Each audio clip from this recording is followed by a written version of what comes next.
Saludos y bendiciones. Para mí es un verdadero privilegio estar con ustedes una vez más con el propósito de continuar estudiando esta serie de lecciones tituladas o basadas en el libro de los Salmos. Ya vamos por la lección número 2. Esta sería la penúltima lección, así que estos 3 meses realmente han ido muy rápido. Y antes de continuar, vamos a pedir la presencia del Espíritu Santo por medio de la oración. Oremos. Amado Padre que estás en los cielos, alabado, glorificado, bendecido sea tu nombre por siempre. Estamos delante de ti, inmensamente agradecidos por el día que tú nos das, por la bendición, Señor, de sacar este tiempo para compartir esta lección de escuela sabática con las personas que tienen a bien a vernos.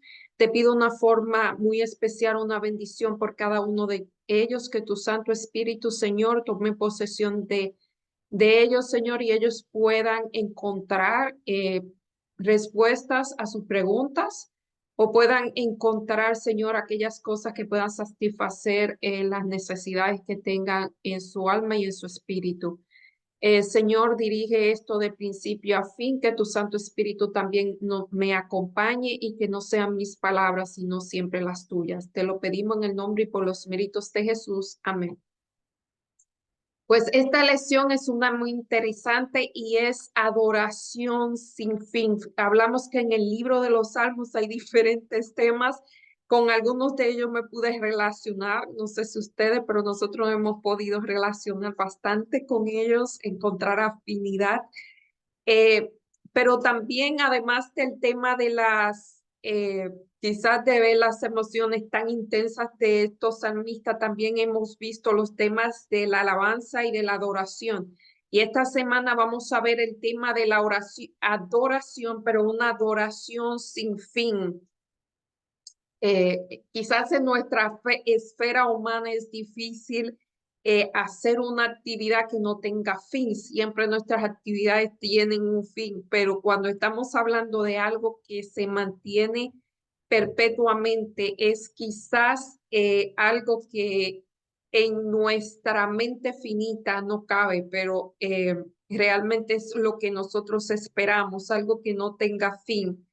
Y el versículo para memorizar lo encontramos en Salmo 104:33 y dice, al Señor cantaré toda mi vida, a mi Dios salmearé mientras viva. O sea, aquí el salmista está diciendo que su vida será de continua alabanza, que alabará para siempre, mientras el título dice que es una alabanza sin fin. Así que el salmista aquí está hablando de su vida que tiene, o sea, un principio, un fin, mientras el título está hablando quizás de una vida futura donde el principio no tendrá fin, valga la redundancia.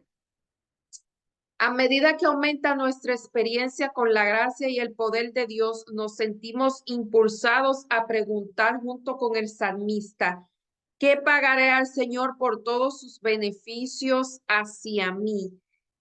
Hay una canción que dice, ¿con qué pagaremos amor tan intenso que diste tu vida muriendo en la cruz? Así que eso es lo que debe pagarse. La respuesta inevitable es dedicar toda la vida a ser fiel. Exactamente eso dice la canción. Eh, Ese es el pago, si se podría decir el pago. Eso es lo que Dios pide a cambio de darnos la salvación. O sea, Dios no da la salvación que es totalmente gratis para nosotros, aunque para Él costó un precio inmenso y a cambio nos pide nuestra fidelidad. Pero fíjense que Dios nos ayuda en a serle fiel o nos permite a través de su gracia serle fiel. En Salmos, Israel no es simplemente una nación, sino es una gran congregación.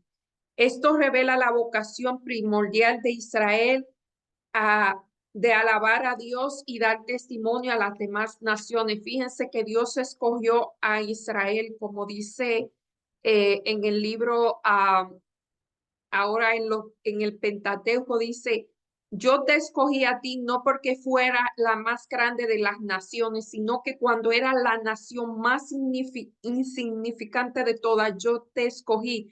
Y el propósito del pueblo de Israel era alabar a Dios y ser un testimonio a las demás naciones. Y claro, de ese pueblo, de esa región, de ese país, iba a venir el que sería la bendición para todas las naciones, que será Jesús. Así que ese era el propósito del pueblo de Israel antiguo. Dice, aquellos que adoran al Señor y cuya alabanza está en Él y en su amor. Alabar al Señor en la congregación se percibe como un culto ideal. Esto no significa que la oración y la alabanza personal en Israel asuman un papel secundario. O sea, eh, para ellos la alabanza en conjunto, pero la alabanza personal no era un papel secundario. Fíjense que en estos libros de los Salmos se le da mucho énfasis a la adoración congregacional, a encontrarse a Dios en el templo. Esto quizás cambie en nosotros, porque, en nuestros días, quizás en nuestros días, eh, comprendemos que el templo, eso es un rato, mientras que nuestra vida fuera del templo es toda nuestra vida. Así que nosotros necesitamos aprender a buscar a Dios, si no lo sabemos, a buscar a Dios por nosotros mismos, a tener esa intimidad con Dios de forma personal, no quizás guiada por otra persona, sino que sea no, yo con Dios. Esa relación es la que nosotros debemos cultivar. Y fíjense que los salmistas, aunque hablaban mucho del templo, aunque la semana pasada vimos que los salmistas decían que tenían un deseo, un anhelo ardiente de ir al templo, a estar en presencia de Dios. Ellos también estaban en la presencia de Dios a diario. Como dijimos, ir al templo en la antigüedad era quizás 3 o 5 veces al año cuando se hacían las fiestas, y a veces no se podían, las personas no podían ir a todas porque realmente era un movimiento muy grande el que tenían que hacer. Por eso aquí se dice que la alabanza personal es en Israel asume un papel secundario. O esto no significa que esto simplemente que este es el tema, es la adoración en grupo. A Dios sustentaba el culto comunitario con alabanzas renovadas, mientras a su vez el culto individual desarrolla todo su potencial en estrecha relación con la comunidad. La comunidad que rinde culto también recibe el nombre de la congregación de los rectos. Los rectos conocen a Dios y Dios lo conoce a ellos. Y esta experiencia permea todos los aspectos de la existencia. Eso es no solamente en un aspecto, sino en todos los aspectos de la existencia. eh, Está esa relación o esa adoración a Dios. Como le dije, la adoración es un estilo de vida. Realmente la adoración no es una actividad, sino que tiene que ser un estilo de vida, y no solamente se adora a Dios haciendo algo como cantando o orando. Uno alaba a Dios realmente con su vida. En la parte del domingo dice, levanta las manos en el santuario. No sé si ustedes han visto, a veces hay personas que cuando están orando o cuando están alabando, levantan las manos. Hay una canción así que dice, levanta mis manos aunque no tenga fuerza. Eh, Lee el Salmo 134. ¿Dónde se ofrece aquí la adoración? ¿Cuál es el resultado de la adoración al Señor? Y esto lo encontramos en el Salmo 134. Salmo 134.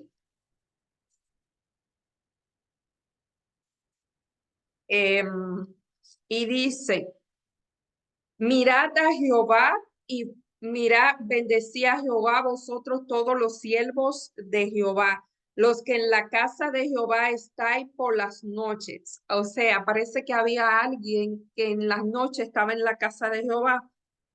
Alzad vuestras manos en el santuario y bendecid a Jehová. Desde Sión te bendiga Jehová, el cual ha hecho los cielos y la tierra. Y aquí, o sea, está hablando otra vez de la adoración al santuario. Y dice, mirad, bendecid a Jehová. ¿Cómo nosotros podemos bendecir a Jehová? Eso es imposible. Realmente nosotros bendecimos a Jehová cuando hacemos la voluntad de Dios. Eso es lo que Él pide de nosotros. Eh, Recuerda la bendición sacerdotal arónica. Destaca la bendición como principio subyacente y el resultado de la relación entre Dios e Israel. El pueblo bendice a Dios en el santuario y Dios bendice al pueblo desde Sión. Las bendiciones se extienden a toda la vida porque el Señor es el creador del cielo y la tierra.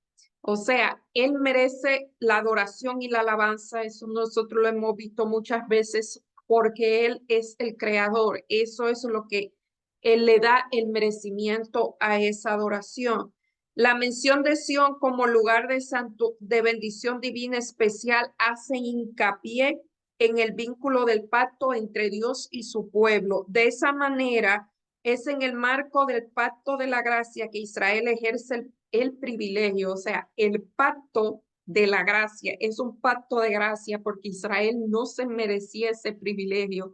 Como dice, Israel fue escogida cuando era el más insignificante de los pueblos. Es más, Israel no era un pueblo cuando Dios lo escogió, porque Dios escogió a Abraham y le dijo que de él iba a nacer una descendencia cuando él ni siquiera tenía hijos. Así que Dios actúa, dice las cosas. Dios habla como si fuera. Dios dice las cosas que van a pasar como si fueran a pasar. En el Salmo 18:1, Salmos 18:1.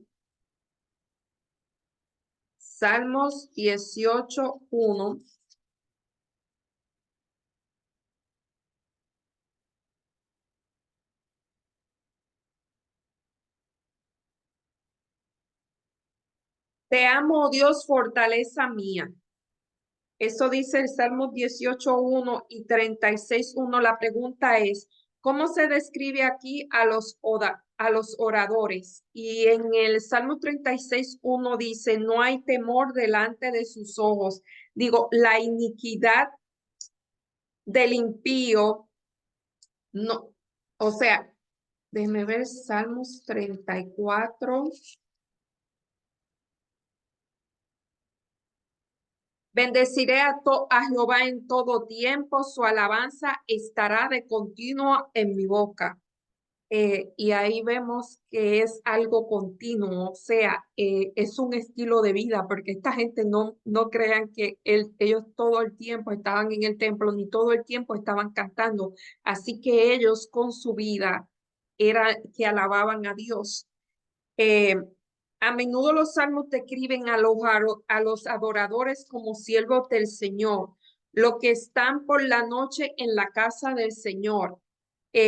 Probablemente se refería a la guardia nocturna. Como yo digo, los adoradores no estaban de noche, quizás era la guardia nocturna. Probablemente se refería a la guardia, o sea, del grupo de los levitas o la alabanza que ofrecían los levitas día y noche, porque sí, los levitas sí estaban, los levitas era la tribu sacerdotal, o los cantores, y ellos sí podían alabar. Como Israel adoraba a un Dios invisible, no podía representar con imágenes alguna, el santuario se servía.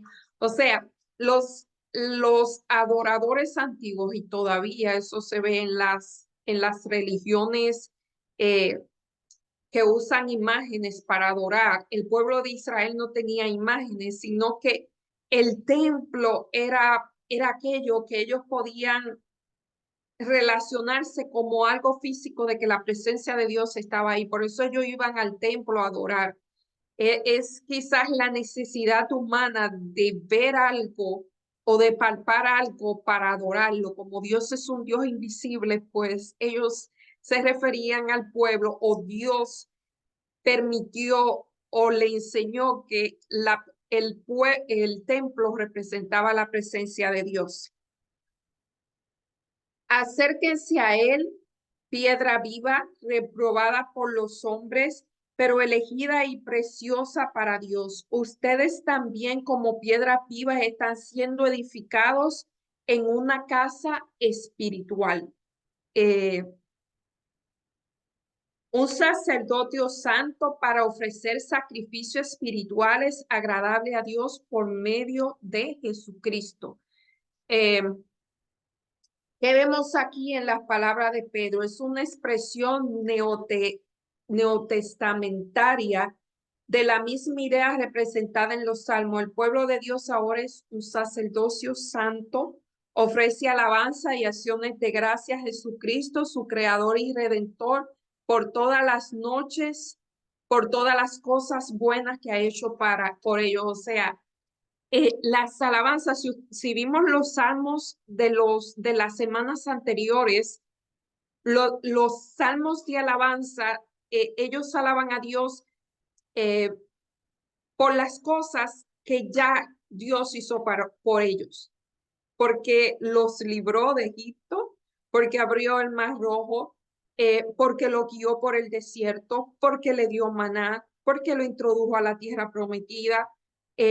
Algunos salmos hablan de la creación, porque Dios es un creador, porque Dios es un sustentador. Ven, siempre hay una razón para alabar a Dios. No es como que es algo de gratis, sino que siempre hay una razón. En la parte del lunes canta al Señor un cántico nuevo. En Salmos 33:3 dice, canta cántico nuevo, puso luego en mi boca cántico nuevo, alabanza a Dios. Eso es en el Salmo 43 que dice que del lago cenagoso me sacó y puso en mí y puso cántico nuevo.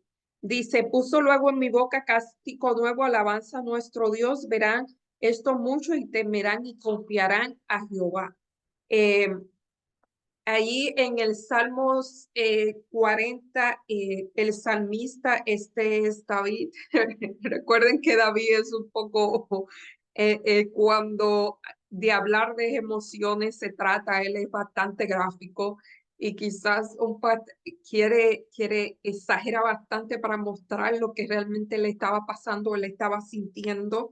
Y él dice que pacientemente esperó a Jehová y él se inclinó y oyó su clamor. O sea, es como Jehová está allá y se inclinó en su clamor.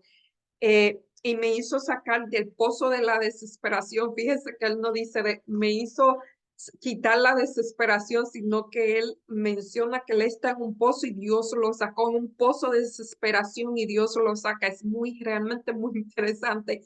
Como yo lo digo, yo me he disfrutado estos salmos al verlo más de cerca, cómo él expresa sus emociones, cómo él crea esas imágenes para que nosotros podamos entender lo que realmente pasa. Y fíjense, como le hemos mencionado, él comienza diciendo eso, pero dice que Dios viene a su encuentro y cambia ese tipo de emociones y lo cambia. La desesperación aquí dice que cambió la desesperación por cánticos de gozo y alabanza. Y vuelvo y digo, lo hemos dicho en los salmos, si ustedes observan cuando los salmos comienzan diciendo todas las cosas que él quiere decir, toda esa cama de emociones que él podía manejar, no solamente David, sino todo lo demás salmista termina alabando a Dios. Así que Dios convierte esa tristeza, esa desesperación, esa angustia, aquí dice desesperación, angustia, clamor, la convierte en gozo.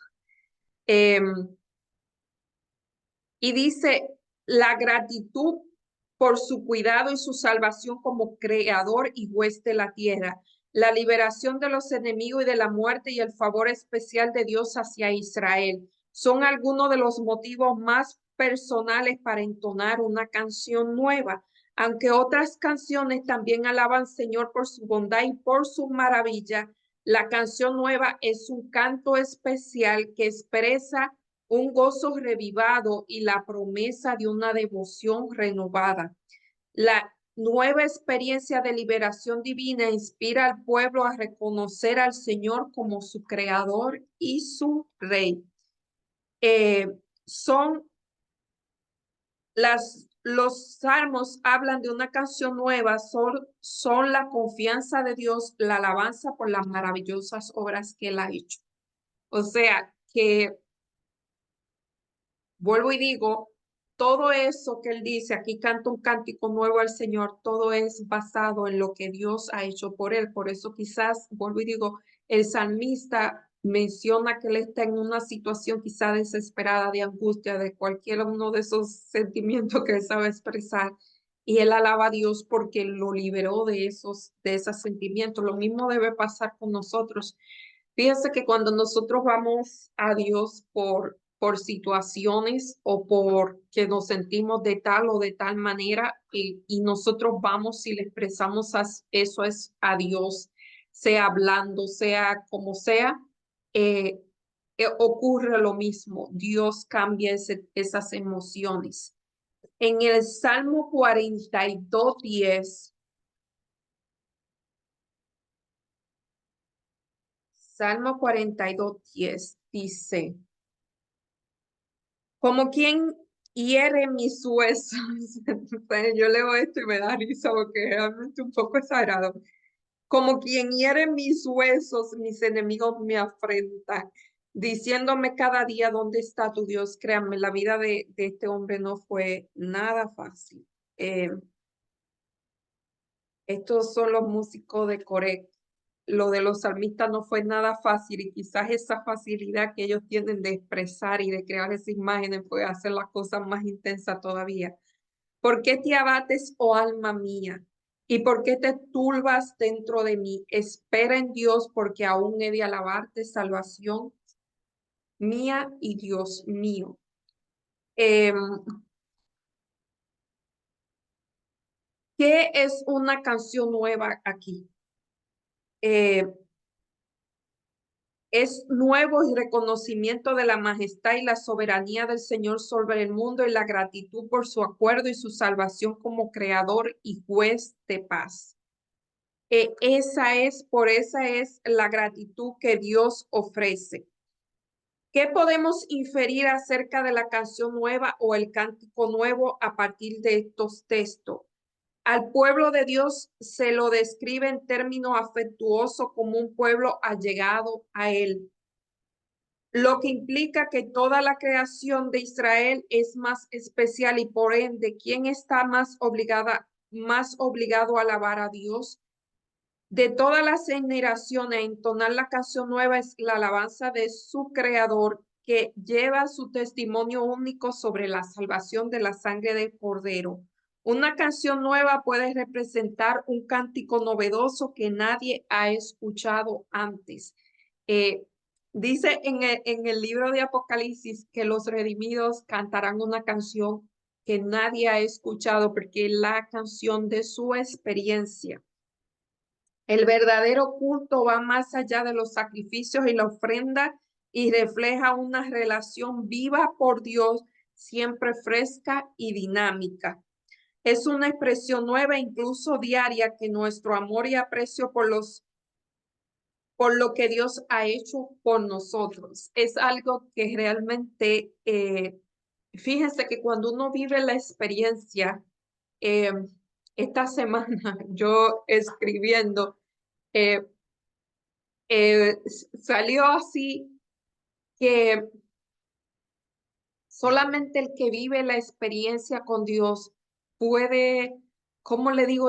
Es como si fuera una canción nueva. O sea, lo que Dios ha hecho en la vida, si usted piensa que Dios, que toda su vida ha sido bien y que Dios no ha hecho nada por usted, entonces no tiene que alabar a Dios, de qué hablar con Dios. Yo lo llevo más allá. Si usted no piensa que Dios lo ha perdonado, lo ha salvado por su gracia, usted es incapaz o somos incapaces de ver a las demás personas con compasión, porque no se ha experimentado eso que Dios te dio y no se lo puede dar a alguien más, porque realmente si uno se ve eh, o sea, que todo lo ha hecho bien, que no ha necesitado del perdón de Dios. Eso le pasa mucho a las personas cuando toda su vida han sido, han conocido de Dios y creen que toda su vida es eh, un jardín de flores. eh, no reconocen, eso yo lo he visto, no pueden sentir compasión por los demás. Eh, es algo que nosotros debemos aprender a saber que Dios no ha perdonado, Dios no ha salvado para sí. Nosotros podemos sentir ese tipo de compasión. ¿Quién habitará en tu santuario? En el Salmo 15, Jehová. Y aquí nos dice quién habitará en el santuario y quién no habitará en el santuario. Esto es bastante interesante. ¿Quién habitará en el santuario y quién no habitará en el santuario? Dice, el que anda primero en justicia y en integridad, el que habla verdad en su corazón, el que no calumnia con su lengua, ni hace mal a su prójimo, ni admite reproche alguno contra su vecino, aquel cuyos ojos el vil es menospreciado, pero honra a los que le temen a Jehová, el que aún no ha jurado con engaño, quien en su dinero no dio usura ni contra el inocente admitió cohecho, el que hace estas cosas no resbalará jamás. O sea, aquí está hablando de una persona íntegra y esto podíamos relacionarnos con lo que dice el Salmo 24. ¿Quién subirá al monte de Jehová y quién estará en lugar de su santidad? Y él dice, los limpios de mano y puros de corazón. O sea, fíjense que Dios nos salva por su gracia, pero la gracia tiene un poder renovador. Y si usted hacía una cosa en un pasado, no lo va a hacer. Esa es la evidencia de que Dios está con nosotros. Es, como le digo, que Dios ha transformado nuestra vida. Es que usted hacía una cosa y ya no la hace. Es un cambio de pensamiento. Nosotros no hacemos o dejamos de hacer esas cosas para ser salvos. La dejamos hacer porque somos salvos. Marqué algo por acá y dice aquí, no voy a leer toda esta lección, pero dice, anda en integridad y practica la justicia y carácter en su corazón. La santidad de Israel debía ser total, debía unir la adoración con la ética. Fíjense que yo soy fanática de la ética y debía ejercer en todos los aspectos de la vida. O sea, eh, era una adoración con ética. A veces nosotros no pensamos que tenemos que tener ética en la oración. Y aquí el pueblo de Israel tenía un formato, no era un formato, ellos tenían reglas o tenían leyes. Dios le dio leyes y le dio reglas al pueblo de Israel de cómo adorar. Eh, O sea, ética es algo recto y es algo conforme a la moral. Eso significa ética. Y la adoración era recta, aunque quizás no sea algo que no pueda, que no tenga movimiento, sino que, como le digo, quizás no es algo que eh, encauce, o sea, la adoración, si usted ve en los salmos, la adoración del pueblo de Israel tenía muchas emociones, pero esas emociones no se iban fuera del cauce de lo que era la moral y lo que eran aquellas éticas. Vamos a decir en otras palabras, ¿saben? Yo estuve en Nueva York en un tiempo, iba a una iglesia afroamericana. Bueno, ellos eran jamaiquinos realmente y esa iglesia ellos adoraban, quizás aplaudían, quizás utilizaban un tipo de instrumento, eh, a- eh, us- eh, o sea, las baterías y algo así en las tardes, en la mañana no. Pero esa gente era un templo gigantesco, aquello era una catedral. Y cuando esa gente estaban adorando al Señor, aunque ellos utilizaban las emociones y aplaudían, ahí no se oía, fuera de lo que decían, no se oía una aguja caer. O sea, aunque ellos eran muy emocionales adorando, fuera de la emoción no se oía ni una aguja, eso era una reverencia total. Y en el pueblo de Israel era de esa manera. Quizás ellos utilizaban este tipo de emociones, si vemos los salmos, estas canciones que ellos cantaban, pero había ética, había moral, había reverencia. La integridad de un corazón es la mayor cualidad de un adorador durante Dios. En hebreo también perfecto es íntegro. Transmite la noción de plenitud, es pleno, es totalidad, es una vida íntegra, sana. Íntegra quiere decir que es todo, no es parte de su cuerpo. Quizás no son solamente las emociones y el espíritu se va por un lado, el cuerpo está por un lado, como uno dice, yo a veces digo, mi mente está aquí, pero, o sea, mi cuerpo está aquí, pero mi mente, quién sabe dónde no. Cuando esta gente adoraban, eran en espíritu y en verdad. Y cuando se habla de integridad, que todo, ellos eran íntegro en todo. Dicen que integridad es hacer lo correcto cuando nadie nos está mirando. Eso es. eh, y tenía un corazón puro. Alguien que anda en la integridad busca a Dios. Alguien que anda en integridad vive una vida intachable como reconocimiento de la gracia y la justicia de Dios, no para ser salvo, sino es un reconocimiento, es el fruto de esa relación que tiene con Dios. La gracia divina inspira y capacita a los siervos de Dios a vivir en el temor del Señor, lo que significa vivir en comunión irrestricta con Dios y en sumisión a su palabra. El testimonio de una vida devota y piadoso rinde alabanza a Dios y no al yo. Fíjense, aquí dice que eso es también alabanza y eso rinde me encanta que habla de Dios y no al yo. O sea, no es para beneficio de nosotros, sino para beneficio de Dios. En la parte del miércoles declara su gloria entre las naciones y en el Salmo 96, el Salmo 96, Salmo 96.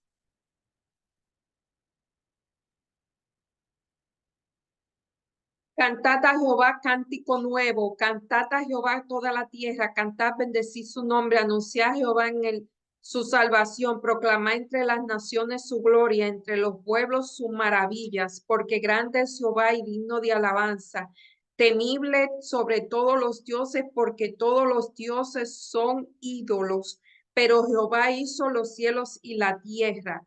Y aquí dice, adorad a Jehová en la hermosura de su santidad, teme a Jehová toda la tierra, de entre las naciones Jehová reina. Así que esto es, la pregunta es, ¿qué múltiples aspectos de la adoración se mencionan en este Salmos? Y la adoración incluye cantar, la adoración incluye alabar el nombre de Jehová, proclamar su bondad y proclamar su grandeza. Incluye llevar las ofrendas al templo. Incluye también además de estos rasgos familiares, incluye eh, las dimensiones evangelizadoras de proclamar el reino de los cielos y de los pueblos. Incluye cantar, incluye lavar, incluye llevar ofrenda, como uno dice, incluye proclamar el evangelio, no acciones independientes, sino diversas expresiones de adoración.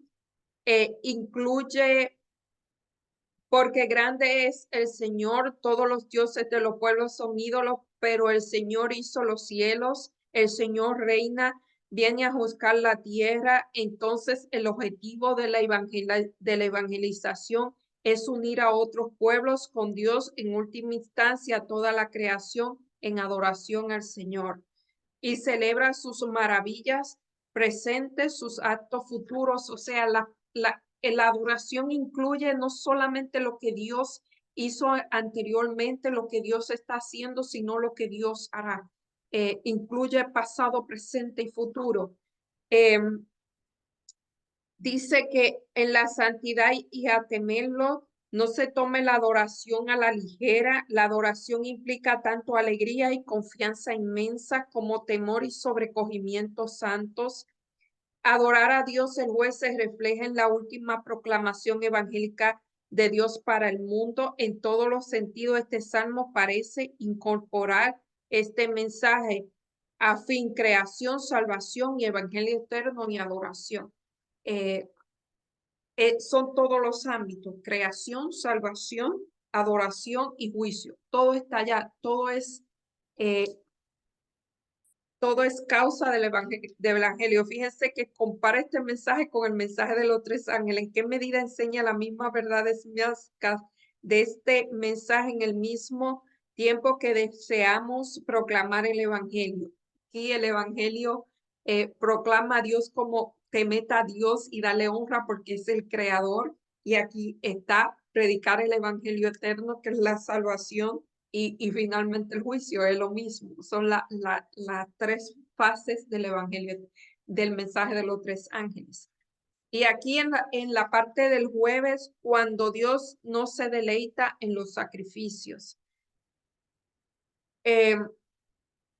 Hay sacrificios en los que Dios no se deleita. Es más, hay un texto que dice que Dios no quiere sacrificios, Él quiere un corazón contrito y humillado. Eso le agrada al Señor. En los Salmos 46, sacrificio y ofrenda no te agrada. Has abierto mi vida, holocausto y expiación no has demandado. Y en el Salmos eh, entonces dije, aquí vengo, en el rollo del libro está escrito de mí: el hacer tu voluntad, oh Dios mío, me ha agradado y tu ley está en medio de mi corazón. Eso es lo que le agrada al Señor. Él no quiere sacrificios, Él lo que quiere es un corazón contrito y humillado delante de Él. Eh, no es adversión del Señor por los sacrificios, o sea, no es que Dios no quiere sacrificios, si realmente es una cooperación. No me des sacrificios si en tu vida tú no estás agradando al Señor. Eso es lo que eh, quiere decir este salmo. Dice la adoración, la repugnancia, o sea, lo que le repugna al Señor, fíjese que son una palabra fuerte, pero lo que le repugna al Señor es sacrificio por un lado y falta y distanciamiento de la espiritualidad y la adoración por otro lado. Esa discrepancia, esa discordancia es lo que Dios no quiere de nosotros. Dios no está reprendiendo a su pueblo por sacrificios y holocaustos, sino por su maldad y acto de justicia que había cometido en su vida personal. Los salmos no predican en contra del sacrificio ni la adoración, sino el sacrificio vano y la adoración vacía demostrada en la injusticia de sus adoradores. O sea, Él no quiere una adoración vacía, Él quiere realmente una adoración espíritu y en verdad. Los rituales pueden ser más importantes en sí mismo que la experiencia real de acercarse a Dios. Fíjense que nosotros podemos pasar una vida haciendo rituales, haciendo todo lo que Dios manda y aún así no vivir la vida que Dios quiere que mande. Eh, el hijo pródigo, el hijo, el joven rico era un dirigente del pueblo de Israel. Él hacía todo lo que decía la letra de la ley.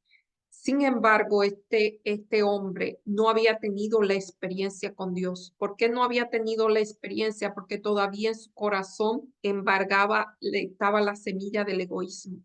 Y ese egoísmo fue lo que ahí fue que Dios lo llevó. Esa era su situación.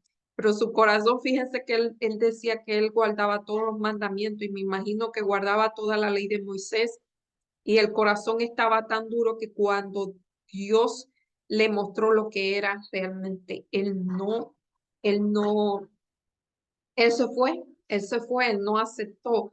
Había mucho orgullo en su corazón. Fíjese que el orgullo no reconoce la situación de la persona.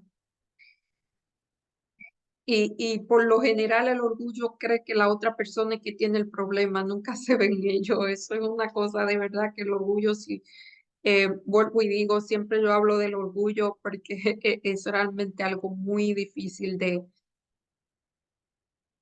afecta mucho la vida. So, pídele a Dios y no ora por eso, pídele que realmente erradique eso de su corazón para que las otras cosas se puedan ir. Eh, Únicamente si iban acompañados de arrepentimiento y acción de gracia sincero, podían los sacrificios de becerro. Fíjense, la obediencia. Dios quiere sacrificio, Dios quiere cultos, Dios quiere todas las cosas si van acompañadas de lo que Dios pide. Para Dios es más importante el corazón, nuestro corazón, un corazón contrito y humillado que todos los sacrificios.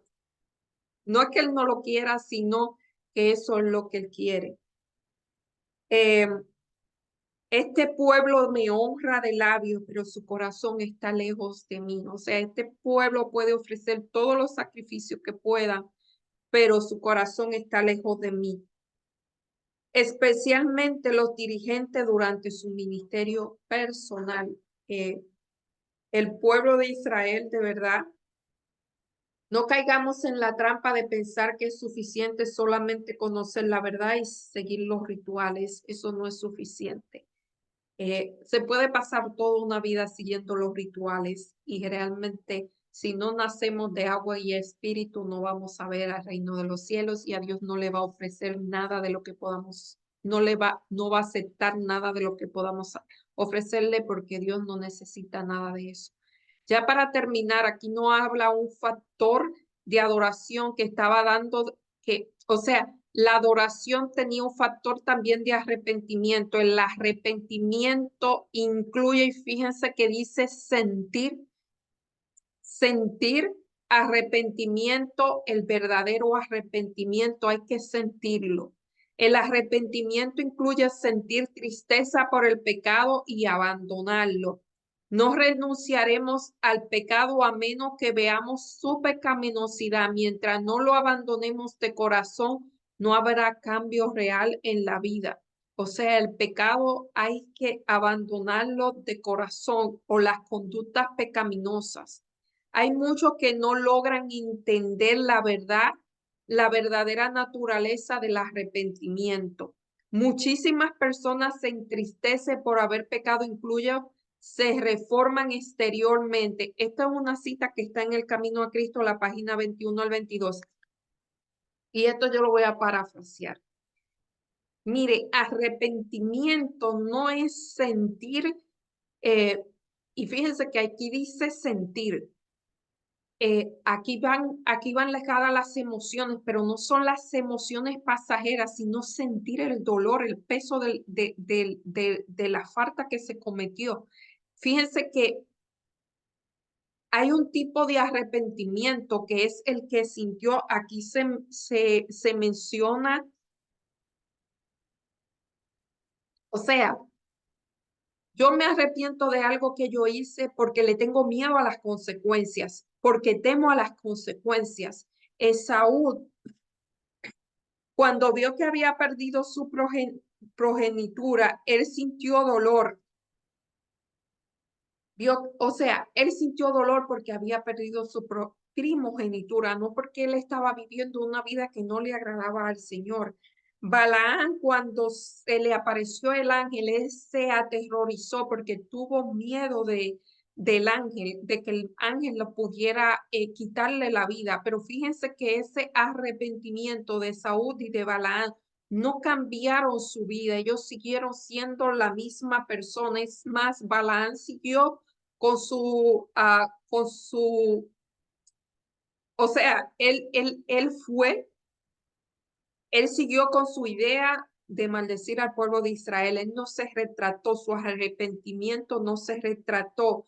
Fíjense que Judas también experimentó remordimiento cuando él vio que entregó a Jesús. Él dijo que le entregó sangre inocente, pero sin embargo, él fue y se ahorcó.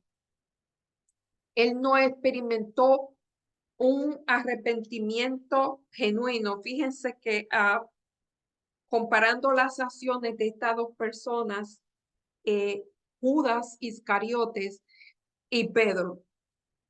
Pedro y Judas, uno entregó al maestro, lo traicionó, otro lo negó. Fíjense que Judas sintió remordimiento por lo que había hecho, pero no se arrepintió genuinamente. Y Judas fue y se ahorcó, mientras Pedro sintió dolor por lo que había hecho. Y ese dolor lo llevó a él a decir, ok, yo no vuelvo a hacer eso. Se arrepintió. Y ese arrepentimiento cambió la vida o compensó un proceso que cambió la vida de Pedro. Esa es la diferencia de arrepentimiento.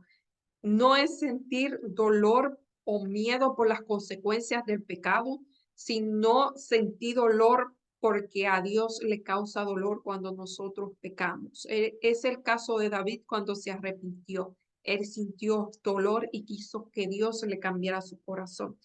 Bueno, hasta aquí me despido. Fíjense que la alabanza es un estilo de vida, incluye muchas cosas, incluye la alabanza, el canto, incluye, perdón, la adoración, incluye la alabanza, incluye la entrega de los diezmos, incluye el evangelismo, excluye cada cosa que nosotros hacemos en el templo, pero también cuando estamos fuera del templo, la adoración es cómo nosotros actuamos, una vida íntegra ante Dios es una vida de adoración. Incluye también el arrepentimiento genuino.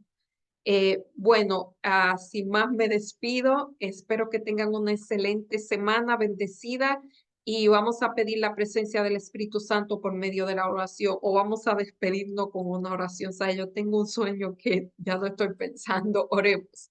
Amante Padre que estás en los cielos, alabado, glorificado y bendecido sea tu nombre. Señor, muchísimas gracias por estos mensajes que tú nos has dejado a través de tu palabra, que son un bálsamo para nuestro corazón y también son motivo de alabarte y glorificarte porque tú a través de los tiempos has pensado en nosotros y siempre nos has dejado tu palabra escrita, nos has dejado el testimonio de esos hombres que vivieron y que vencieron en el nombre de Jesús, y esto nos da una esperanza de que nosotros también podemos vencer en tu nombre. Todo te lo pedimos en el nombre y por los méritos de Jesús.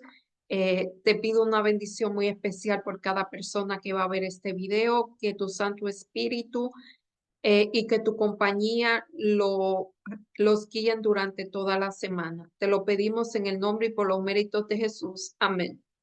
Bye, hasta la próxima semana, si Dios lo permite.